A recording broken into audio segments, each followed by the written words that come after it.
اور وہ کہتا ہے کہ انسانوں میں سب سے بڑا جذبہ، سب سے بڑا موٹیو جنسی ہے۔ اللہ نے بڑی کشش رکھی، مرد میں عورت کے لیے، عورت میں مرد کے لیے، لیکن عورت پیسو ہے، مزاجن، وہ اقدام نہیں کرتی، آگے نہیں بڑھتی، مرد اقدام کرتا، آگے بڑھتا۔ یہ جو کشش ہے، اس کے نتیجے میں مرد اور عورت کے درمیان بے حجابی گویا کہ آگ پر تیل ڈالنا ہے، آگ بھڑکے گی۔ اسلام نے اس کو روکا ہے، پورا نظام اس کا معاشرتی، ایک بہت بڑا پردہ پورے معاشرے میں ہے، بہت بڑا پردہ، جیسے یہ چھوٹا سا پردہ آپ کو نظر آ رہا ہے نا، ادھر عورتیں ادھر مرد ہیں۔ اب یہ ہے بہت پیاری آیت ہماری خواتین کے لیے قابل غور۔ نیک بیویاں تو وہ ہیں جو تابع دار ہوں، اطاعت کیش ہوں، مردوں کا کہنا مانے، ان کی اطاعت کریں۔ حافظات للغیب، اور غیب میں ان کے لیے محافظ بنے، ان کے مال کی بھی حفاظت کرے۔ یہ نہیں خیانت کر کے اب شوہر تو گیا ہوا جو چاہو اس کے مال میں سے جس کو میں جو چاہوں دے دوں، نہیں، یہ اس کا مال جو ہے وہ اسی کا ہے، اس کی خیانت نہیں کرے گی، وہ امانت کے ساتھ حفاظت کرے گی، اور اس کے علاوہ اپنے نفس کی حفاظت کرے گی، اس لیے کہ وہ بھی اب شوہر کی امانت ہے۔ اب اس کا جو بھی جنسی معاملہ ہے وہ اس کے اپنے اختیار میں نہیں رہا، اس کو مل کے بزا کہتے ہیں ہماری فقہ کے اندر، کہ در حقیقت اس کا اختیار کامل اب شوہر کے ہاتھ میں آ چکا ہے، اس کے جنسی اعضاء جو ہے وہ شوہر کے کنٹرول میں ہے، مل کے بزا، ملکیت گویا کہ اس کی ہے، لہذا اس میں کوئی خیانت اگر وہ کر رہی ہے تو وہ بھی اس کے خلاف ہو جائے گا معاملہ۔ فالصالحات قانتات، تو نیک بیویاں وہ ہوتی ہیں جو تابع دار ہو، فرما بردار ہو، اور غیب میں یعنی شوہروں کی عدم موجودگی میں جبکہ وہ موجود نہیں ہے حفاظت کرنے والی ہوں، اور وہ حفاظت مال کی بھی اور ان کا اپنے نفس کی بھی، اور یہ کام آسان نہیں ہے، آپ کو معلوم ہے۔ شوہر کبھی 4 مہینے کے لیے باہر چلا گیا ہے، کبھی 1 سال کے لیے باہر چلا گیا ہے، عورت کے لیے اپنے نفس کو تھامے رکھنا، اپنی جنسی خواہشات کو، فرض کی جوان عورت ہے، اس کی بھی تو نفسانی خواہشات ہیں، تو آسان کام نہیں ہے۔ یہی وجہ ہے، آپ کے علم میں ہوگا کہ واقعہ بڑا عجیب پیش آیا تھا، اس کو بیان کرتے ہوئے شرم بھی آتی ہے۔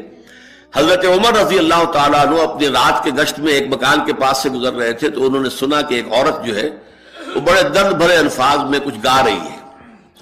اگر مجھے اللہ اور اس کے رسول کا فرق کا خوف نہ ہوتا تو تم دیکھتے کہ اس وقت میری چارپائی جو ہے چرچرا رہی ہو۔ تو اس پر حضرت عمر جو ہے وہ ایک دم تنبہ ہوا کہ ہمارے لوگ جو ہیں جہاد پر جاتے ہیں، سال بھر تک واپس نہیں آتے، تو اس سے تو سوسائٹی کے اندر بہت زیادہ جو ہے ایک اندیشہ اور خطرہ پیدا ہو جائے گا۔ تو انہوں نے اب دیکھیے یہ بات بھی کہ دین میں کوئی شرم اور حیا اس معاملے میں نہیں ہے، کہ اپنی بیٹی سے پوچھا، حضرت حفصہ سے، اب وہ بیٹی بھی ہے اور ام المومنین بھی ہے، حضور کی اہلیہ ہے تو ام المومنین ہے، لہذا حضرت عمر کے لیے بھی ماں کے درجے میں ہے، اگرچہ ہے حضرت عمر کی صاحبزادی، کہ تم مجھے بتاؤ حفصہ ایک عورت زیادہ سے زیادہ کتنے عرصے تک صبر کر سکتی ہے؟ اور کوئی قباحت محسوس نہیں کی حضرت حفصہ رضی اللہ تعالی عنہا نے، کہ 4 مہینے۔ تو پھر انہوں نے یہ آرڈر نافذ کر دیا، کوئی مجاہد 4 مہینے سے زیادہ جو ہے وہ بحث پر نہ رہا ہے، لازماً وہ آئے چھٹی لے کر اور وہ گھر پہنچے۔ آپ اس کی روشنی میں دیکھیے جو کچھ ہمارے ہاں ہو رہا ہے، امارات میں جو لوگ کام کرتے ہیں، سعودی عرب میں کام کرتے ہیں، باہر کے ممالک میں کام کرتے ہیں، جوان بیویوں کو یہاں چھوڑ جائے، پھر جو قصے ہوتے ہیں، جو سکینڈلز ہوتے ہیں، پھر جب وہ شوہر صاحب تشریف لاتے ہیں تو وہ دیور اور بیوی جو ہے مل کر اسے قتل کرتے ہیں، اس لیے کہ یہاں تو دنیا بدل چکی ہے، دیور کی اور بھابھی کے رشتہ کچھ اور ہی بن چکا ہے، لہذا وہ قتل بھی کرتے ہیں، مال بھی سارا لے لیتے ہیں۔ یہ ساری خبریں آپ اخبارات میں پڑھتے ہیں۔ یہ کیوں ہے؟ فطرت کے خلاف ایک طرز عمل آپ اختیار کر رہے ہیں، یا تو اپنی فیملیز کو ساتھ لے کر جائیے، یا یہ ہے کہ پھر یہ وقفہ کا جو ہے معاملہ زیادہ، میں سمجھتا ہوں اس حدیث کے بعد جو حضرت عمر کا فیصلہ تھا 4 مہینے کا، اس سے زائد جو ہے باہر سٹے کرنا، اپنے گھر نہ آنا، ایک اعتبار سے گناہ کے درجے کی بات ہو جائے گی۔ علیکم بسنتی و سنت الخلفاء الراشدین المہدیین، تمہارے ذمے ہے میری سنت بھی اور خلفاء راشدین جو ہے میری ان کی سنت بھی۔ انسانی تمدن کا اہم ترین اور بنیادی ترین مسئلہ کیا ہے؟ تمدن کا ایک ہے انسانی زندگی کا مسئلہ، انسانی زندگی کا سب سے پہلا مسئلہ وہی ہے کہ جو حیوانی زندگی کا بھی ہے، اپنی مادی ضروریات، پیٹ کھانے کو مانگتا ہے، سب سے پہلے یہی ہے، اس میں کوئی شک نہیں۔ لیکن اس کے بعد جب دو انسان ملتے ہیں اور اس سے تمدن شروع ہوتا ہے، اس کا سب سے بڑا مسئلہ ہے انسان کی شہوت۔ اللہ نے دو جنسیں بنا دی ہیں، مرد ہیں، عورت ہیں، اور ان دونوں کے درمیان تعلق سے نسل آگے چلتی ہے۔ اب اس معاملے کو کیسے ہارنس کیا جائے، کیسے منظم کیا جائے، یہ جذبہ بہت پوٹنٹ ہے۔ جو فرائڈ نے کہا ہے، بس وہ یوں سمجھیے کہ ذرا زیادہ مرچ مسالہ لگا دیا، ورنہ اس میں کوئی شک نہیں کہ یہ بہت ہی پوٹنٹ جذبہ ہے انسان کا۔ انسٹنکٹ جو ہے، سیکس کا انسٹنکٹ، وہ بہت مضبوط ہے، بہت قوی ہے۔ لیکن جو شے جتنی قوی ہو اتنا ہی اسے پھر، جو گھوڑا جتنا منہ زور ہو اتنا ہی اس کو لگام دینا جو ہے وہ آسان نہیں ہوتا، اس کے لیے پھر مشقت کرنی پڑتی ہے۔ تو اب اگر تو اس سیکس کو اوپن کر دیا جاتا، کھلا سیکس، فری سیکس، آج کل یہ لفظ استعمال ہوتا ہے، فری سیکس، کیوس ہوتا، تمدن میں فساد ہو جاتا۔ اس کے لیے شادی کا معاملہ کہ ایک عورت کا ایک مرد کے ساتھ رشتہ رہے، سب کو معلوم ہو کہ یہ اس کی بیوی ہے، یہ اس کا شوہر ہے، تاکہ اس طریقے سے نسب کا معاملہ بھی چلے اور ایک خاندانی ادارہ وجود میں آئے۔ ورنہ تو خاندانی ادارہ بس کیسے وجود میں آئے گا؟ فری سیکس میں تو خاندانی ادارہ وجود میں آ ہی نہیں سکتا۔ تو شادی کا، نکاح کا یہ رشتہ جو ہے یہ اللہ تعالیٰ نے اختیار کیا اور یہ انسانوں کو سکھایا۔ اور آج کی دنیا میں تو جو یہ مرد و عورت کی مساوات کا سلسلہ ہے، یہ شیطان کا سب سے بڑا فلسفہ اور معاشرے میں فساد اور گندگی پیدا کرنے کا اس کا سب سے بڑا ہتھیار ہے۔ اور اب جو کچھ رہی صحیح اقدار ہماری ایشیا کے ممالک جو ہیں، زیادہ تر مسلمان ممالک ہیں، ان میں خاندانی نظام کی جو بچی کھچی شکل رہ گئی ہے اس کو برباد کرنے کے لیے یہ قاہرہ کانفرنس اور بیجنگ کانفرنس، اس ایشیا کا گھیراؤ دونوں طرف سے، مشرق سے مغرب سے، کہ عورت کو آزاد کرو، عورت کو اٹھاؤ، ایمینسیپیشن کے نام پر، آزادی کے نام پر، اور مردوں عورت کی مساوات کے نام پر، تاکہ خاندانی نظام ٹوٹ کر رہ جائے، جیسے کہ ان کے ہاں ٹوٹ چکا ہے خاندانی نظام نے۔ یہ کلنٹن صاحب نے کہا تھا اپنے سال 9 کے میسج میں کہ ان قریب ہماری قوم، امریکن نیشن، بہت جلد اس کی اکثریت حرامزادوں پر مشتمل ہوگی، born out of wedlock, وہ کسی شادی کے نکاح کے نتیجے میں کوئی وجود میں نہیں آئے ہیں، زنا کے نتیجے میں وجود آئی بھی قوم ہوگی۔ ون پیرنٹ فیملی رہ گئی ہے، ماں ہی باپ ہے اور وہی ماں ہے، اور وہ دونوں وہ جانتے ہی نہیں۔ اب وہاں بڑی ایک مہم اٹھ رہی ہے کہ ہر انسان کا حق ہے کہ اسے معلوم ہو کہ میرا باپ کون ہے۔ وہاں تو بہت سے لوگ پتہ ہی باپ کون ہے میرا، کیا پتہ۔ یہ تباہی ہے جو اس معاشرے پر آ چکی ہے، اور ہمارے ہاں بھی لوگ اسی معاشرے کی نقادی پر چل کریں۔ وَيَسْأَلُونَكَ عَنِ الْمَحِيضِ، اور وہ عورتوں کے ایام ماہواری کے بارے میں آپ سے سوال کر رہے ہیں۔ قُلْ هُوَ أَذًى، کہہ دیجئے وہ ایک ناپاکی بھی ہے اور ایک تکلیف کا مسئلہ بھی ہے۔ فَاعْتَزِلُوا النِّسَاءَ فِي الْمَحِيضِ، تو حیض کی حالت میں اگر تمہاری بیویاں ہوں تو ان سے علیحدہ رہو، مقاربت نہ کرو۔ وَلَا تَقْرَبُوهُنَّ حَتَّى يَطْهُرْنَ، اور ان سے مقاربت نہ کرو یہاں تک کہ وہ پاک ہو جائیں۔ فَإِذَا تَطَهَّرْنَ، اور جب وہ خوب پاک ہو جائیں، فَأْتُوهُنَّ مِنْ حَيْثُ أَمَرَكُمُ اللَّهُ، تو اب ان کی طرف جاؤ، جو بھی تمہیں تعلق قائم کرنا ہے کرو، جہاں سے کہ تمہارے رب نے تمہیں حکم دیا، اللہ نے حکم دیا ہے۔ یہ اللہ کا حکم کیا ہے؟ یہ ہے امر طبیعی، ہر انسان جانتا ہے، ہر حیوان کو معلوم ہے، وہ طبیعی شے ہے۔ لیکن یہ کہ اب عورتوں کے ساتھ بھی اگر انسان جو ہے وہ لواطت کا فعل شروع کر دے، قوم عمل لوط، تو ظاہر بات ہے کہ عمل قوم لوط تو وہ چیز جو ہے غلط ہے، وہ حرام ہے۔ یہ تو اللہ تعالیٰ نے جو بھی تمہاری فطرت میں ڈالا ہے راستہ، وہ در حقیقت من حیث امرکم اللہ، ان اللہ یحب التوابین ویحب المتطہرین، یقیناً اللہ محبت کرتا ہے بہت توبہ کرنے والوں سے اور بہت پاک بازی اختیار کرنے والوں سے، ان ناپاک چیزوں سے دور رہنے میں۔ نساؤکم حرث لکم، تمہاری بیویاں تمہارے لیے کھیتیوں کے مانند ہیں، جیسے کھیت میں بوتے ہو، فصل کاٹتے ہو، بیویوں کے ذریعے سے اللہ تعالیٰ تمہیں اولاد عطا کرتا ہے۔ فاتوا حرثکم انا شئتم، تو جو بھی کھیتی والی جگہ ہے ادھر تم جاؤ جدھر سے چاہو، یعنی اس میں یہ ہے کہ کوئی رکاوٹ نہیں ہے۔ اللہ کے سوا کسی اور کی اطاعت جس سے اللہ کی معصیت لازم آتی ہو، شرک۔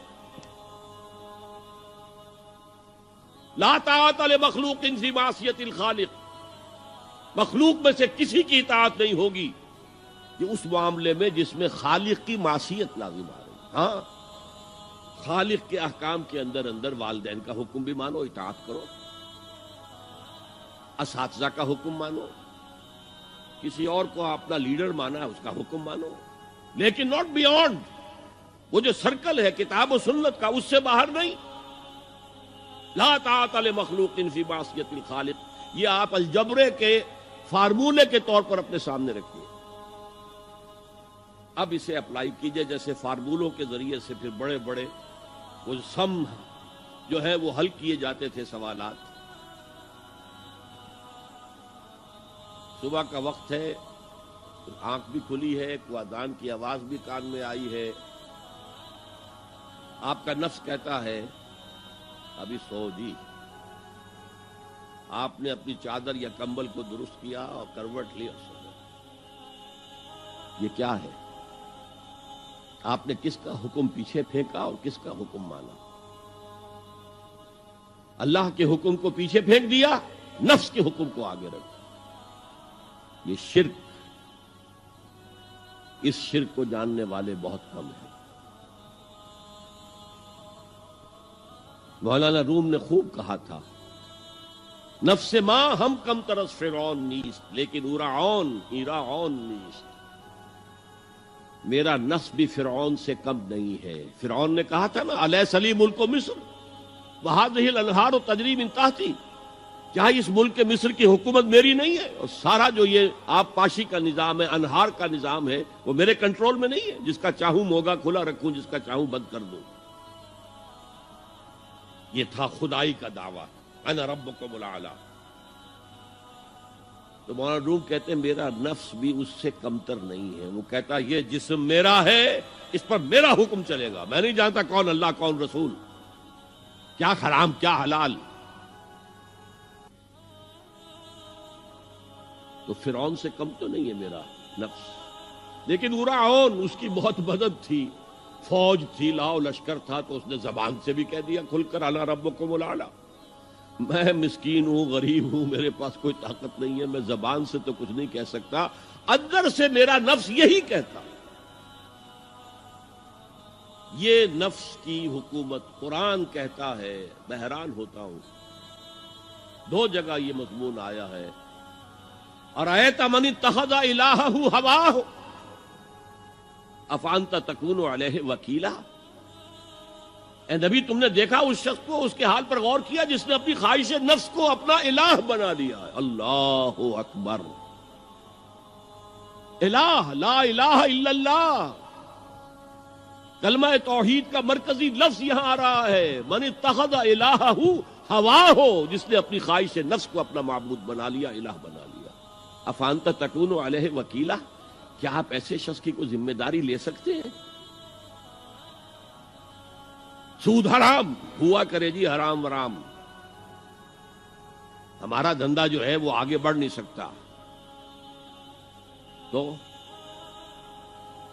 اللہ کے حکم کو پیچھے ڈالا، نفس کے تقاضے کو آگے رکھا. کون معبود ہے آپ کا؟ نام عبداللہ رکھیے، نام عبد الرحمن رکھیے، ہے عبد النفس، نفس کے بندے، نفس کے غلام.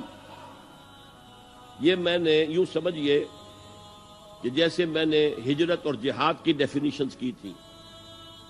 ہجرت کا بیس کیا ہے؟ پوچھا گیا ایو الہجرت افضل یا رسول اللہ، اے اللہ کے رسول بتائیے سب سے اعلیٰ ہجرت کون سی ہے، افضل؟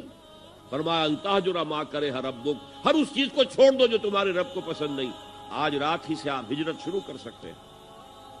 جائزہ لیجئے کیا کیا چیزیں میری زندگی میں خلاف شریعت ہے، تو اللہ کو ناپسند ہے. فیصلہ کیجئے کہ آج کے بعد نہیں ہوگی. ہجرت شروع ہو گئی، افضل الہجرہ، سب سے افضل ہجرت شروع ہو گئی. لیکن ٹاپ پر لے جائیے تو یہ ہجرت جب اللہ کے دین کو قائم کرنے کی جدوجہد اس مرحلے پر آ جائے کہ اب باطل کے ساتھ ٹکراؤ ہے اور اب چاہیے کہ ساری قوت ایک مرکز پر جمع ہو جائے، ہجرت فرض کر دی گئی. وہ ہجرت گھر بار چھوڑ کر، اہل و عیال کو چھوڑ کر، اور مکے کے بھیڑیوں کے رحم و کرم پر چھوڑ کر اپنے گھر والوں کو جو لوگ ہجرت کر کے آئے. حکم تھا، ہجرت مدینہ فرض تھی، ہجرت حبشہ فرض نہیں تھی. صرف اجازت تھی کہ جن سے سختیاں نہیں جھیلی جا رہی مزید وہ چلے جائیں. تو ہجرت کا یہ ابتدائی نقطہ انتہا یہ جہاد المجاہد من جاہد نفسہ، جہاد تو یہاں سے شروع ہو گیا، اپنے نفس کے خلاف جہاد کرنا۔ صبح نفس نے کہا ابھی سو جاؤ، آپ نے نفس کی بات کو رد کیا، اپنا کمبل اٹھا کے پھینکا، اٹھے، وضو کیا، نماز کے لیے آپ مسجد چل دیے، آپ نے جہاد کیا نفس کے خلاف۔ یہ افضل الجہاد ہے، اور سب سے چوٹی اوپر یہ ہے کہ جب وہ حق و باطل کی جنگ ہو تو جان ہتھیلی پر رکھ کر میدان میں حاضر ہو جاؤ۔